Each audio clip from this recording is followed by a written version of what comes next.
ప్రేమ్ తన ప్రెజెంటేషన్ కోసం రాత్రంతా కష్టపడి రెడీ చేసిన మెటీరియల్ ల్యాప్టాప్ నుండి డిలీట్ అయినట్టు గ్రహిస్తాడు. నా ఇంట్లోనే నాకు శత్రువులున్నారో అయ్యో అని ప్రేమ్ చాలా బాధపడుతూ కౌశికి గారికి చెప్తాడు. అయితే ఇంకా కేవలం 40 నిమిషాలు మాత్రమే సమయం ఉందని, మెటీరియల్ లేకుండా ఎలా ఎక్స్ప్లెయిన్ చేయాలి అని ప్రేమ్ చాలా కంగారు పడతాడు. అయితే కౌశికి తనని రిలాక్స్ అవ్వమని ధైర్యం చెప్తూ ఉంటుంది.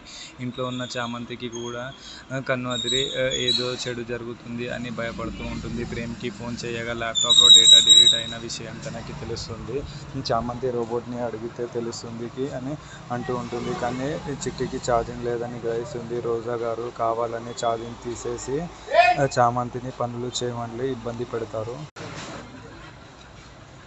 రోజా మేడం డేటా డిలీట్ చేస్తున్నప్పుడు నేను అదంతా స్కాన్ చేసి బ్యాకప్ చేసుకున్నాను అని చామంతికి చెప్తూ ఉంటుంది. చిట్టి దగ్గర డేటా ఉందని తెలియగానే చామంతి సంతోషంగా పెన్ డ్రైవ్ తీసుకొని వెళ్ళి డేటా కాపీ చేసుకోవడానికి రెడీ అవుతాడు. మరి నెక్స్ట్ ఏం జరుగుతుందో చూద్దాం.